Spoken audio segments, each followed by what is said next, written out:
It's such an odd story. I was friends with John Lennon first. John and I, he was with May Pang at the time, he and I clicked. There's a brother-sister thing. I really got him, and he got me. And he saw that I was having a hard time with my relationship. He said, well, don't go back to New York. Don't model. Come back out here. So when I broke up with my boyfriend, I moved to LA.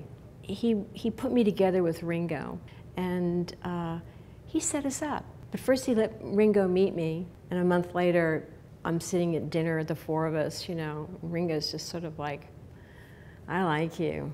And I'm going, okay, he's funny, he's cute. Yeah, all right. But the more he and I got together and we were discussing photography, we both had that in common, was photography and film. Next thing you know, it's 5 years later. I had always dreamed about being a top model.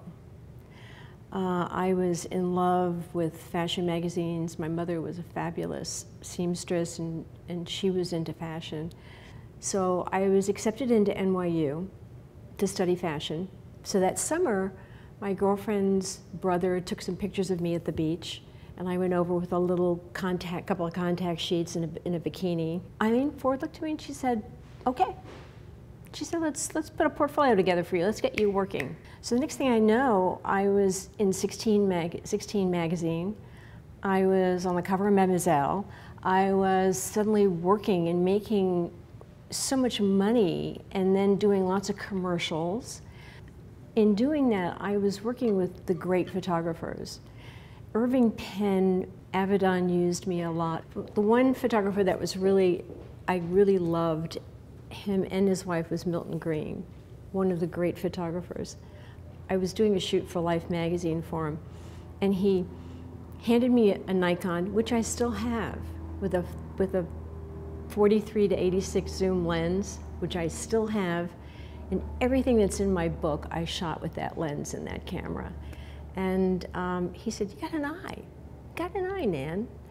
He said, keep it up. So that became my passion and my hobby.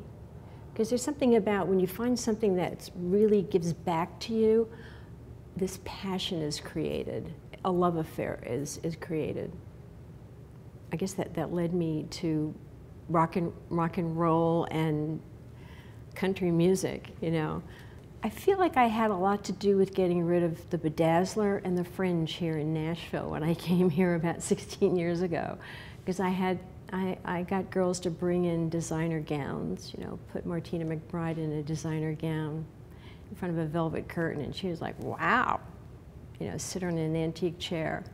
I think my topic for conversation is to follow your yellow brick road.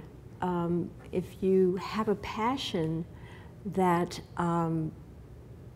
really gives back to you, then it must mean something.